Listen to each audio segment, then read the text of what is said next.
سلام علیکم دوستان عزیز. امیدوارم که در هر نقطه دنیا باشین خوش و آرام باشین. خوش آمدین در برنامه ما از صدای حق تلویزیون. امروز یک بسیار مهمان گرامی داریم، آریانا جان دلاوری، و بخیر راجع به بسیار چیزهای مهم صحبت میکنیم و کار بسیار مهم کردن هم در امریکا هم در افغانستان کشور ما و میخواستیم که راجع به زو بسیار کوتاه گپ بزنیم. Welcome and good afternoon to everybody who watches our weekly program on Sadai Haq Television.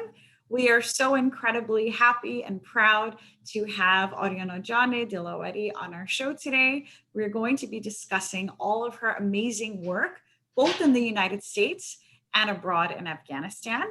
And we welcome you. We are so incredibly proud and honored to have you here today on our show. Welcome. For having me. You're most welcome.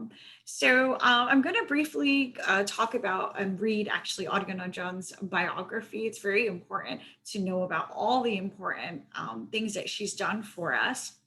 Ariana John is an Afghan-American filmmaker, musician, activist, and graduate of USC School of Cinematic Arts. A year after 9/11, Ariana John found herself on a plane to Afghanistan for the first time and began a 10-year documentation of her father's homeland. We Came Home is her award-winning feature-length directorial debut. The film is a culmination of this documentation, her family's story, and the making of her album Line of Panjshir. Line of Panjshir was recorded in both Kabul and Los Angeles. Ariana John collaborated with a few American bandmates and 3 Afghan elder ustads. The album was partially produced and mixed by filmmaker David Lynch. Lynch then released the critically acclaimed album on his record label. We Came Home was acquired and released digitally by Time in 2018. Ariana John was a performer and speaker at the inaugural TED Talks Kabul. Ariana John started an interactive poster and hashtag peace movement called Inspire Peace that emerged from a song she wrote called Begone Taliban. Ariana wrote and directed a short, surreal docu-musical film that accompanies her second album. Ariana John co-created an app called Afghanistan Connect with Firishta Farouk, CEO of Code to Inspire, and Firishta's whole team of CTI. The Afghan female coding students at CTI designed and coded the app. It's a free app that highlights and connects the work of grassroots efforts and NGOs in different sectors of Afghanistan with anyone using the app. I wish that I had the capacity to be able to translate all of this in Dari. Welcome, Ariana John. And before we formally start with our interview, we would be remiss if we did not very briefly discuss some of the atrocities and terrible incidents that occurred yesterday in Kabul.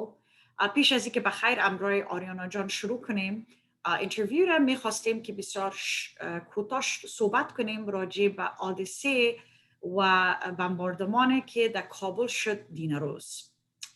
And I personally just wanted to say that it is a time of reflection, prayer. Our minds and our hearts and our spirits are with our brethren in Afghanistan, and we our hearts are also bleeding red, green, and black today. قلب ما، روح ما، دعای ما همراه خورا و بیادرای ما در افغانستان است امروز و خیلی متاثر هستیم و دعای ما همراهشان است امروز و همیشه. Ariana John, on that note, if you don't mind, we would love to hear a little bit about yourself in your own words. Well, I grew up in Los Angeles. I was born just after the Soviet invasion. So though I was born in LA, my dad's whole family flew over as refugees, and they were like initially living with us when I was born. So 20 days before I was born, they were in our home, and then I was born. So I really was immersed like in a mini Afghanistan, because it was, you know, my parents wanted to kind of create like a sanctuary for Afghans in our home that was celebratory, because it was like they were leaving so much, especially my grandmother. And that's what I was raised in. And so that, and my father's political activism throughout all of my life, and you know, all the different people that came through our house. I mean, when I was a kid, in the time of, you know, through the Soviet war, and, you know, through the time of the Civil War and Taliban and all of that, my father was so active in that. And I was in LA growing up as an artist.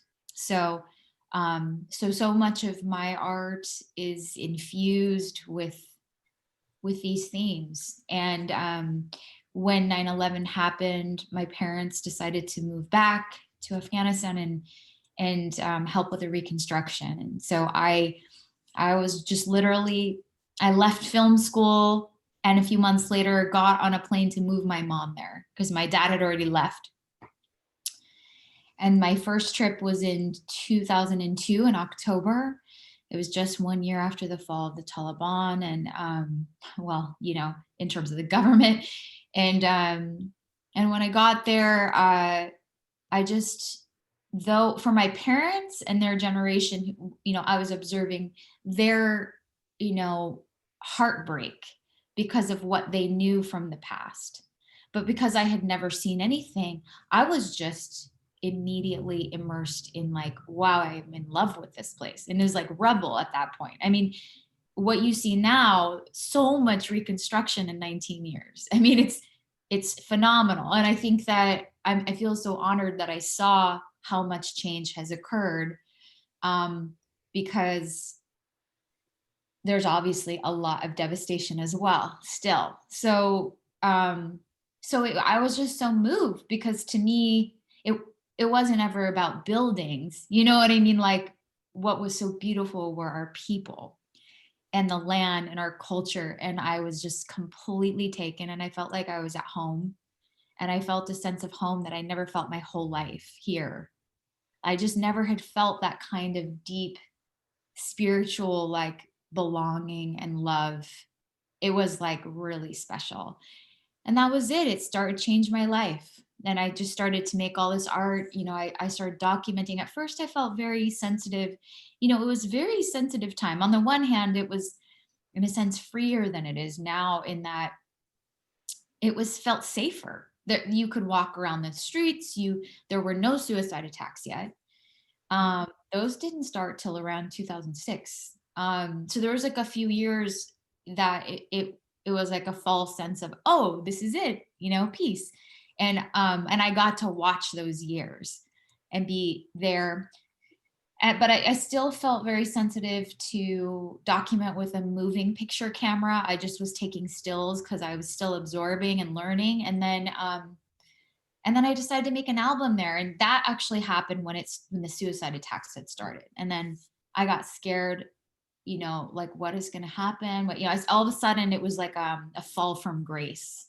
You know, you're young and you're American, and you have this idea, you're so young. So you're like, oh, this is peace. This is it. And then some years pass and you're like, oh, this is more complicated. And then my own sort of mourning of that process happened. And I was like, you know, I've always wanted to make this album with my elders, with these classical instruments. And like, all my life I wanted to do this, let's do it. And I brought some American bandmates. And first the film, you know, that was going to be the album, but the film was just going to be about the making of the album. But when I came home, I showed my producer, Emily, that I had been shooting footage over those years. You know, after the stills, I started to shoot some video on my trips. And I had all these interviews of my parents, like sitting at home talking. And my friend Emily said, no, this film isn't just about your album. This is your family story and your album and Afghanistan and how it all is influencing your art. That's so beautiful. That's how it I'm going to do a very brief gloss over translation about your move after 9/11. بعد از 9/11 آریانا جان در کالیفرنیا بود، اما بعد از 9/11 یک سال بعد رفتن افغانستان بسیار یک چیز جالب و یک چیز بسیار زیبا که امروی فامیل خود پس رفت افغانستان و جای بسیار افتخار کلان که مادر و پدرش و رفتن اونجا و کمک کردن و کوشش کردن که پس در مملکت پس آباد کردن که ریکنسترکشن میگیم دمون زیاد کمک کنن و آریانا جان بسیار زیاد سرش تاثیر کرد که چقدر احساس میکرد که اینجا خانه است این مملکت است اصلا اونجا از اینجا کده احساس میکرد که اینمی جای است که قلبش آرامش داشت و جای است که فکر میکرد که اصلا اینجا خانه است. این بسیار یک چیز جالب است. اولین بار است که این گپ شنیدیم و بسیار خوشم آمد و شروع کرد کارهای خودمون اونجا آستا عکس گرفتن شروع کرد عکاسی را ویدیو گرفت از یگان چیزا را و خب بسیار تشویق شد تا زمانی که انتحاری شروع شد. وقتی که انتحاری شروع شد باز آستا سر آریانا جان بسیار تاثیر کرد و پس آستا یک تغییرات آمد. And that's where we'll leave off as far as that goes. It's so interesting because I feel like every person, especially Afghan American living in the United States, has such a unique story and such a unique experience of 9/11. And I feel like most of the Afghan Americans that I speak to, this particular incident was so pivotal in their lives and in their careers. And I know for myself personally, I was a sophomore doing my undergrad and I live in New York. And at that time, about 12 miles away from New York City, I lived. And at that time, I also did. But I was my undergrad was in New York City. And the power and the life-changing events that occurred from that day forward have shaped me and molded me and changed my entire career path and my entire belief system. Because before that day, I lived in a neighborhood and I lived in a place where my father, the day that he went in to swear in for his citizenship, people gave him a standing ovation. People honored him. People said, wow, this is a guy who came here in the 70s as a hippie with a dream.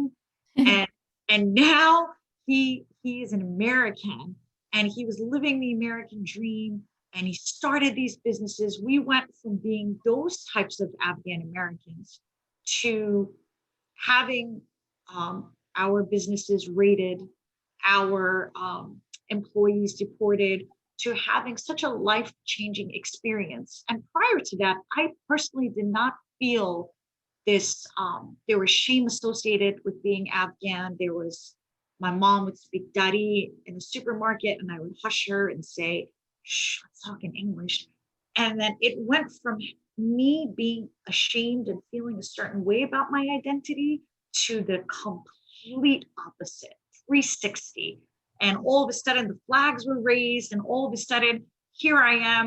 And it was just so powerful to have eyewitnessed that the buildings collapsing, eyewitnessing my city, a ghost town for 3 weeks, my school being shut down, being stuck on a boat in the middle of, on a ferry boat and the last boat to be entering Manhattan and the captain being told, you can't go forward, you can't go back, stuck in the middle, not knowing, hearing these reports, so much trauma, but so life-changing. در 2011 من در نیویورک زندگی میکنم و همچنان در وقتم در نیویورک در فاکولته بودم و پیش از او میشرمیدم که افغان هستم. مادر خود در دکانا میگفتم که مادر فارسی گپ نزن بلند، مادر نمیخوایم که مردم بفهمن که ما افغان هستیم.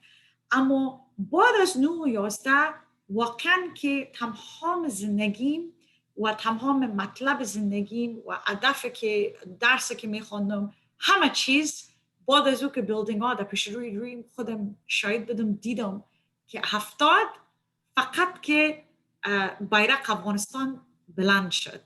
And I can recall watching those news reports and those little green lights and the bombing that started and the war that essentially continued. And those images were incredibly life changing. So I thought it was really important to share, you know, where where we're at when it comes to 9/11. It was such an incredible moving time for all of us. So I'm sorry, I know we got a little bit No, off no, topic there. no. My sister, my older sister Yasmin, and my mom were both in New York for 9/11. My sister lived there. My mom was visiting her, and I woke up to a phone call from my dad in the morning telling me what happened, and we were just worried about the both of them because we couldn't get through. But I went to film school that day, and I walked into a class and I blocked this out. But later, a friend told me that my professor was saying really horrible racist things about Afghans, and I was, of course, trying to educate but I completely blocked it out. And there were a lot of things being said. It was like all of a sudden, I remember going to my friends that morning to watch on the news, and I was with her family and I was crying and I said, you don't understand, like, this is going to fall on us. So, yeah, it completely changed. But for me, the positive of it was returning. And, Yes. and then I would go back and forth and visit my parents, for 13 years, being part of that change and watching it and observing it and learning from it. And it profoundly changed me. I mean, and it still continues to.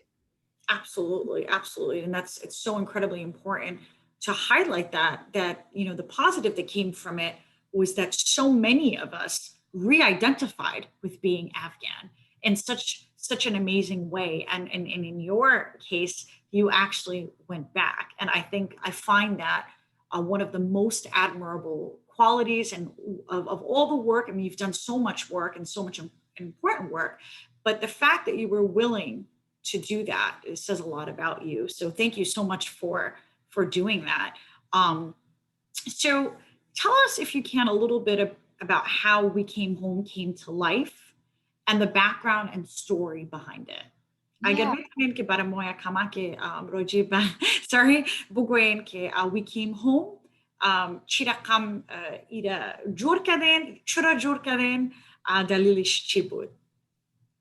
um So I was making the music and we were filming the making of the music, and I thought that the film was going to be about that. And then but I had been filming all my trips, and well, the first trip I wasn't really filming that much, but I was mostly taking photographs. But I was documenting in photos and film and songs. And then um it was really my producer Emily that started to say, when I was interviewing my parents, I was going to do a separate project about them. And she was like, no, no, no, no. This is the story. The music is just like framing this deeper story of you between these two worlds and coming here and observe, and your kind of coming of age in this time. And so the film spans, well, in my life, it was like 10 years of going back and forth that's in the film.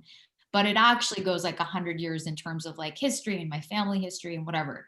And it was just I wanted to go as personal as possible because I felt like by going as raw and personal as possible in this voyage I was on, the audience would go with me. And what was very successful about the film and what continues to be successful about the film is that audiences who watch the film, American audiences, all say they come out of the film crying and wanting to hug me. And then they say, like, I have to go there. It's so special. I just want to go there. And what can we do? And they all say, what can we do to help? And I'll get to later about the app, but that's where the app came from, is this question: what can we do to help? What can we do to help? In terms of Afghans who watch it, the responses I've gotten, I've gotten Afghan Americans who literally decided to go back because they watched it and were like, maybe I should go. And I've had about 2 or 3 that have said to me that they watched the film and they went back. So that's really special. But then the most moving responses are when I get a message that someone showed it in a refugee camp in Europe, and that the whole camp, the people there were crying, and that it was moving for them. And then maybe perhaps the most meaningful I ever got was from a woman who runs a refugee center in the US, who showed the film to an Afghan amputee who lost his leg in the 80s, and he's here. And he wrote me the most beautiful letter I've ever received about how seen he felt. So, you're an artist and you make things and you don't know how far they'll land or who will see it or how, but when you get those kinds of real responses that are reaching different audiences in real ways that are so different, that's when I felt like, okay, this 10 years of work that I did over 20 years of trips is worth it.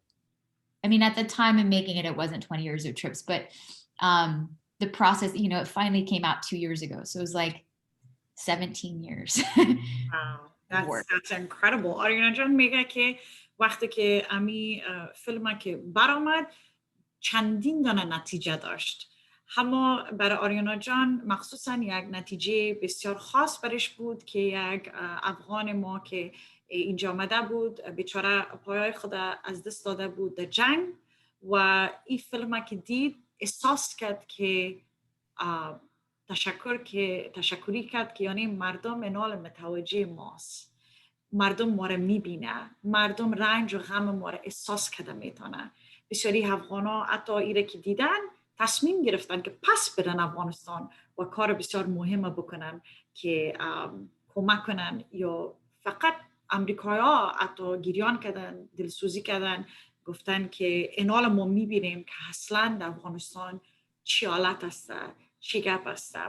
این بسیار مهم است که یک معلومات است برای مردم و یک درس است برای مردم که چی رقم افغانستان بود و در ظرف 40 سال چی رقم افغانستان شد. And I think that for me personally, that is so incredibly touching and moving and inspirational that people in general, when it comes to like emotional wellness and mental health, being seen as I would rank one of the top 3 things that create an emotional wellness feeling. I think that when people do not feel seen and people feel silenced, that is one of the top triggers for depression, for anxiety, for suicidal ideation. So I commend you on helping people heal and feel seen. Very, very important things. و تشکری میکنم از طرف آریانا جان که وقتی که آدم فکر میکنه از نگاه روانی یا سایکولوژی، خیلی مهم است که آدم متوجه شود که اینمی احساسه که یک کسی متوجه است، اینمی احساسه که یک کسی امرای من حمایت میکنه، اینمی بسیار از نگاه سایکولوژی یک چیز مهم است. و کسی که احساس میکنه که حمایت نداره و کسی متوجهش نیست، چانسش بسیار بلند میشه برای depression یا برای anxiety. So I think very, very important points. And when I was researching and reading up on all your very important work, I was so impressed to see that you were involved with TEDx in Kabul. And I really wanted to know about it. So if you could just let us know how you got involved with that, that would be great. Yeah, I got, it was just as the film was about to come out. That's when my activism kind of started to organically emerge. And I got 2 calls, or 2 messages. I got an email asking me to perform a rock festival in Kabul. And they had invited me the year before, but I was editing my film. The year before was the first year. And so when I got that message, I was like, oh, this year, maybe I could come. But I was like, I don't know how I'm going to get there. I don't really have the means right now. And then I I got a message from TEDx Kabul, and they were like, we're having the first TEDx Kabul, and we'd like you to speak and perform. And I was like, okay, two things just came to me that are the same week. So if I can get there, I can do both. And then I posted about it. I was like, I need to try to figure out how to get there. And then this incredible organization called the Voice Project that I was like a cultural ambassador for, that does a lot, that at the time they were doing a lot of work in Uganda. And I went with them to Uganda to interview these former LRA abductees. And they specifically work to help, you know, artists who have a voice in terms of activism in the world and whatever. And so they were like, we want to sponsor your trip. We're going to buy your ticket so you can go do these two things. And so the Voice Project, my dear friend Hunter, sponsored my ticket. And I was in Europe at the time, just finished editing this film after 2 years, and I was assisting my editors, but I was exhausted and I was taking a break, and then it was like, you're going to Afghanistan. And so straight from Europe, I just like got on the plane, and that was an incredible trip. That was one of the most incredible experiences of my life. It felt like being part of history, to be playing in that rock festival, the room and the energy and the other bands. And that's when I met like Cobbled Dreams and District Unknown and these bands that were, you know, Afghan bands that had just like emerged from, you know, whatever underground music scene that they were in. It was like the moment that they were really emerging and playing live. And I got to play with them in that show. And that was very moving and beautiful. And that's when I started to meet a lot of youth, because all my trips, like I met children and I met families, but I wasn't meeting sort of like the art scene yet. And all of a sudden I was meeting all of them. And then at TEDx, it was an incredible, like I to listen to all of the different talks. I was so moved. It felt like this Renaissance moment, and like art and politics and different parts of different sectors of society giving these different talks in this room.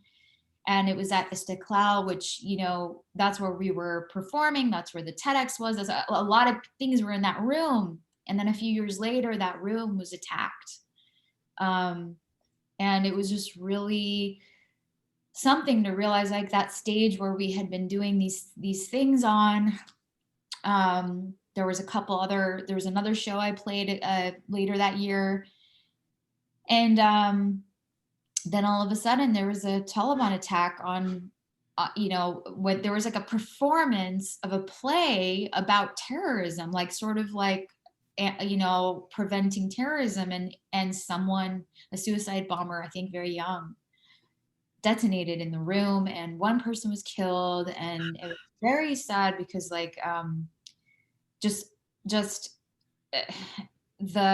what that symbolized to youth in that moment.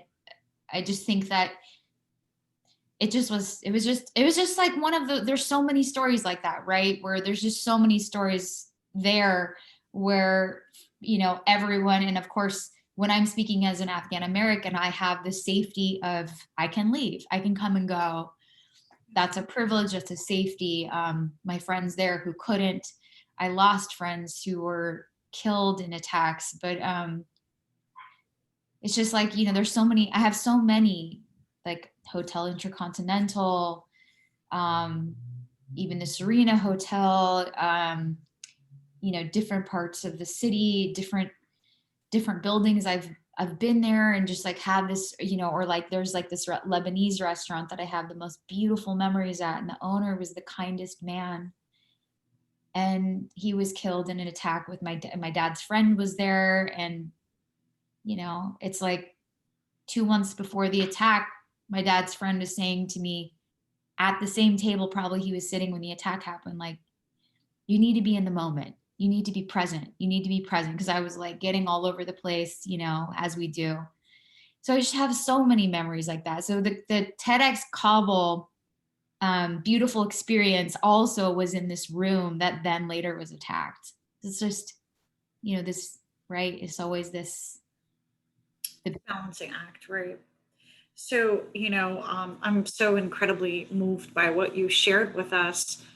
And thank you for sharing something that was so personal and so incredibly unfortunate that this beautiful place that people are able to express their voices, their feelings, their thoughts, their artistry was also then became a place where unfortunately people are martyred for their beliefs, for their openness, for their expressions, and essentially for who they are. And I'm so sorry for your loss, especially when it comes to. I started to imagine this beautiful restaurant, and I started to imagine the owner, his hopes, his dreams, his aspirations, his family. And at the somber time where we're also watching all these things from yesterday, I can't help but to think we are so fortunate and so blessed to have so many avenues here to deal with trauma and secondary trauma, trauma um, that needs to be dealt with, therapy, healing. But unfortunately, in Afghanistan, this has become almost a norm. And our people do not have the resources and do not have the proper means to be able to heal.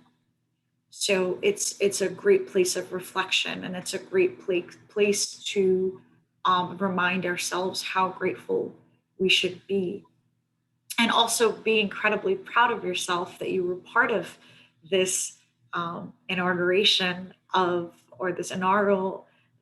I mean, it's so exciting that you were part of history being made. So kudos to you, and always remind yourself in you know in the midst of it. It's so interesting because I feel like in the happiest of times and in the most um, the accomplishments that we go through, there's this cliche, right? Blood, sweat, and toil. But literally, that's what people go through to be able to get to where they need to be. And very, very inspirational. And that segues us beautifully into the peace movement that you're a part of, Inspired Peace. So I would love to hear about what Inspire Peace is and how you're involved with them. Yeah. So basically, like, just to wrap up what you were just saying about the healing aspect, like Yeah. all of these experiences at one point, and it's in the film, you can kind of see it. I don't talk about the mental health aspect, but that was occurring too. Um, it all built up, and I had sort of like a year of PTSD of coming back here. I was so depressed. I was a mess. And it was like 2009, 2010 around there. Maybe into 11, but I had to, like, as I was making this film, I was having to get EMDR. I was having to do all kinds of different methods of therapy, because I just, not only was I so devastated and sad about what was happening and how long it was taking to see some kind of peace, and just seeing my friends die. But it was also like my parents were living there. My mom was moved back and was going back and forth, but my dad was there full time. And constantly, I was in fear that something would happen. Every moment of the day, I was living in a hyper vigilant state of fear that one of them or he would be killed. And he had a position that could really attract that. And so, and the Lebanese man Kamal, who owned the restaurant, that the most wonderful man, you're talking about him, and it's like, I found out about his death on Twitter and watched his daughter in another country learn of her father passing on Twitter, and it was very traumatizing for everyone to, not nearly what she experienced, but for us to observe. This was a lot. And in the year of processing all that trauma, it actually culminated with that trip with the Voice Project to Uganda. I got invited to Uganda. I was in Uganda, and I met these refugee women who, for 30 years, they had been singing these songs of forgiveness. And there was a man in northern Uganda who started a movement with the radio using forgiveness and like these messages and songs of forgiveness and calling back the youth that had been abducted and who had been, like basically indoctrinated into the LRA. When they abducted them at 13 years old, like they made them do horrendous things, like kill their own families. It was horrible. And they were telling us these stories, but these Ugandans used forgiveness and like calling them home to get them to come back, leave the LRA and rejoin society. And about 50% of the returnees came back because of the messages of forgiveness. And when I saw that, I was like, wow, that was like the ultimate healing. It was like, it sounds like oh, it. like these people are I mean, they are a culture that dances and sings about everything. So I was like, these people are dancing and singing about everything. They've been through worst atrocities. And man, like it shook off whatever I was holding. It was like they showed me like physically how to just get it out of my body. And I came back and then I edited the film. And so I really have to thank Uganda for the hope they instilled in me, which then translated into the film, which then helped Afghanistan. So that was like really beautiful. And so anyway, when I like went and did this TED talk and that performance and came back and the film finally came out, I had this song called Beyond Taliban. It came from a dream I had about just like land being older than like groups or regimes or, whatever these human things we do, that like how land is ancient and it's like older than all of the mess. And I wrote a song about it as like the perspective of the land. And then later on, like I had just like taken a photo holding the sign of the song and like that kind of took some traction. Like a magazine wanted to put it on the cover. They saw it, they Googled my name, like whatever. And it wasn't something I planned at all. And then my producers were like, well, why don't we, for the this DC screening of the film, like why don't we get other people to interact with you and that sign and have them hold it? And I was like, well, that's great. I'm like, but I don't want them to think Beyond Taliban is like a call to arms because that's not what it means. The same album that I have Beyond Taliban, I have a song called The East that's like from the perspective of a man who became a terrorist and like looks back and has like regret. And so it's like I always try to come at things from many different, the spectrum of truth, not just like black and white, and I think there's just always an infinite spectrum of healing, right? And so anyway, I was like, I can't do this with you guys unless it's about peace. And we were sitting there thinking, well, what would it be, and my sister's like, it's got to be about inspiration. And I was like, it's got to be about peace. And then my other producer's like, inspire peace. So that's how that emerged. And we really wanted to, engage young Afghans because all of a sudden I had sort of like some following and like a network of young Afghans in Afghanistan that I wasn't connected to before. I was like, look, 68% of the country are under 25 and 50% are under 15. So how do we interact with that? Because like there's so much power in there to inspire peace, not just to say we need peace, but a collective inspiration, action to peace. And so first we put out Beyond Taliban Inspire Peace and asked people, if you take a photo with the picture. And I was so nervous because I was like, oh my God, what if they, this is a lot. Now we're asking people to interact. And all these young Afghans were like, yeah, and like they're really into it. I was like, okay, all right. So they get it. They understand that this is what the full spectrum of what I'm saying is. And then someone messaged me and DM'd and said, Ariana, we really have to have a poster that has to do with tribal unity because like so much tribal division. And I said, okay, my sister said, what about bravery and unity? And so we made a poster, bravery and unity. And then I said to everyone, hey, on like, social media, I was like, well, guys, if there's a third poster, like, what do you think it should be? And my friend Kais, he wrote, I think it should be about love. And so I thought about the first line of my film, and in the voiceover, I say, Afghanistan lies in the deepest part of my heart. So I said, Afghanistan in my heart, inspire peace. And so that one really, really took off a lot. In fact, like all these other people started their own Afghanistan in my heart kind of pages and whatever. And I don't know if anybody even knows that I'm like the person that started like the hashtag being on Taliban or inspire peace or in Afghanistan in my heart. It doesn't matter, because like really what to me it was about was like the collective emergence of this thing that should keep moving. Right. So Absolutely. Yeah, absolutely.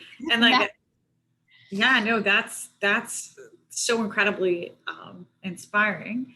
But it's also interesting how I wanted to highlight the point that you were talking about forgiveness. I was so moved by the way different cultures deal with forgiveness and kind of go about this. And it came to me that people usually, are reluctant in the beginning when they're emotional about something to forgive. But I always encourage them, especially when I'm speaking to clients of, all of the different people that I work with on a daily basis. And I always say forgiveness is not for the other person, it's for you. When you forgive, you are on your road to healing. You cannot heal very deep wounds until you learn how to forgive. And it's such a powerful word, it's a powerful concept. And it's so incredible how God brought that into your life right when you needed it the most. Because here you are going through this depression, completely understandably so.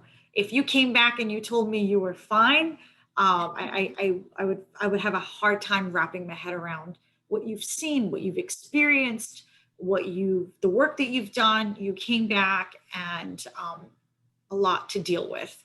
And then this um, beautiful concept of forgiveness is what led you to healing. So I really want to highlight that for our viewers out there, that another key to emotional wellness and your emotional well-being is to forgive others for what they've done to you or your loved ones, but for yourself, for your own healing, and for your own letting go of those toxic feelings that you may be experiencing. So, that kind of brings me to my next point, which was I'm so excited to hear about this app, Afghanistan Connect. I want to know all about it, and I want the viewers to learn about it and to kind of be able to be connected to it if possible. so like after that Inspire Peace kind of campaign had its motion, and I felt really good because I did feel like it succeeded in igniting some other young Afghan activists to do their spin-offs in their own, like in whatever way it played into that sort of moment. It did what it needed to do. And I was like, all right, that's okay, let's keep moving. And at that moment, I started to feel a shift where these young Afghans in Afghanistan were coming of age with, all of a sudden you started seeing protesters in the streets, all these young artists, all these musicians, like all of a sudden it's like a renaissance of youth like emerging. And at that point, I questioned my role again, right? Because I'm always like refining and questioning my role in a collective. And so I kind of thought, all right, now that's that this has kind of been we've been part of this thing that's kind of sparked up some action here. Now you got to kind of pull back, because now this is their scene. And how do you amplify them when people are asking you, um, how do I help? Because I knew that the film was going to come out, and I was like, this is such a big question people ask me every time they see the film, and I have this tool. I'm like, what do I tell them? I don't want to send them to, I don't have the, I don't, I'm not going to start an NGO. That's not my path. I'm an artist. I'm not going to just pick one NGO, because I feel like I don't want the responsibility of like, what if they don't allocate the funds right? All these things that can happen if I'm not on the ground, I didn't feel comfortable doing that. And then I was like, well, what if there was like a bunch of, options on a free app, and then people could just connect on their own individually? It's free. They can connect with all these different cool projects and youth and things that are helping the country. And then it's like dispersed. There's choice. It's not just one. And so I was like, well, I don't want to just call some tech person in San Francisco and do this, like, just like kind of throwing resources at something from the outside. I would like to do something from within Afghans. And I was like, I'm calling Freshta because this is perfect. If Kodu Inspire would want to make this together, how beautiful that, like, the girls with me and Freshta would like create something for Afghanistan. And so that's what we did. Like, we spent like 6 months or something on Gmail and like, shared files and Skype, and it was important to me the girls like designed it too. And so they designed it and coded it, and Freshta and I picked the orgs. They had to be, I was a little naive at first, because as the American, I'm like, well, it could be any Afghan. It could be like a GoFundMe thing. And like any Afghan in Afghanistan who's a business, or, anyone in the world can help them. And she's like, wait, hold on. we do have to vet who we're amplifying. And like, we have to make sure that there is still security issues here, and you don't know everybody that you're connecting with. And I was like, oh, okay, yeah. So she's like, the two of us should vet. They should be 501c3, because there is still this like, safety issue. And so we did that. We sat down and we thought of like Art Lords, for example, that does incredible graffiti in the country, or the Scouts, like Parsa, the Afghan Scouts. There were different ones for women. There's categories on the app, like education, art, science, like things like that. And so we highlighted some different really interesting, there's Afghan Children's Circus is on the app, things that are special. And it's free. So it's called Afghanistan Connect. You can get it on, on Apple or Android or whatever you have. And it'll stay free. It's just a give. And it's like, hopefully, and there's no everything on it. It's almost like a blog. Like anything you click on will take you directly to that org's social media, email, whatever. And we have nothing to do with it. We're just literally sharing information for free. And so my hope was that, like, whether it's Afghan Americans or, non-Afghans or whoever outside of the country, my thought was like, well, if these are youth, if these are like, they're not all necessarily youth, but these are people doing good work on the ground. Here's 12 to 13 grassroots orgs. And, if you guys want to, if we put good energy into what's good, then to me, that's a peaceful action. That's like, we could get into very complicated conversations about security and war and, all of these things that are like very complicated. We know that, like, if there's like a crazy immediate withdrawal, there can be a security issue.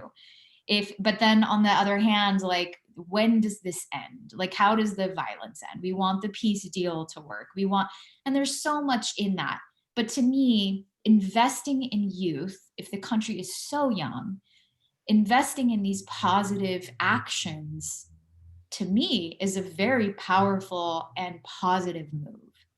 And if the more of us, there's no losing, and especially if it's spread out. It's not just, we're not just picking one. We're looking at, okay, who are all the people doing who on the ground is doing the good work? And how do I uplift you, amplify you? And, how do I use my luck and privilege here to support your good work there? That to me is a nice road to peace.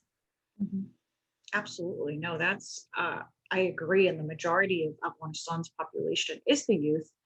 And it's really important to highlight that if we are not investing in their futures, how will any progress transpire? How will we get to peace?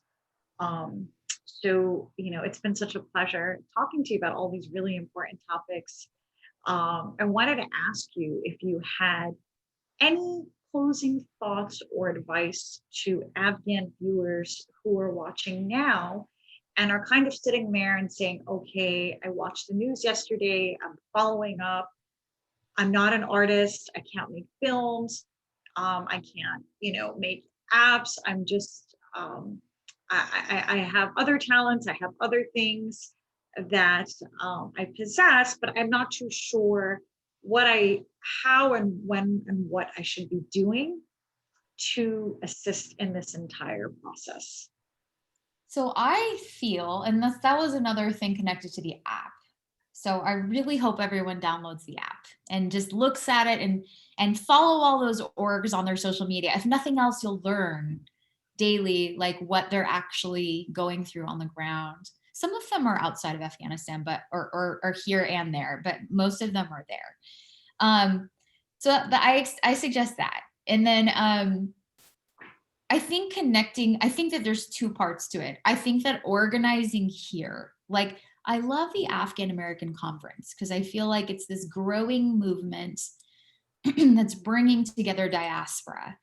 And the more connected we are, and it's highly organized. Like I really love the way that these conferences have been going, but the more organized we are, and then as all of us are connected to our brothers and sisters there on the ground and observing, then as long as we let them be the voice to kind of guide us what is actually needed, because it's easy to think, it's very easy to project. I could sit here and project to you like, this is what I think should happen. The US should do this, Afghanistan should, but it doesn't matter how much I've learned and how much I engage.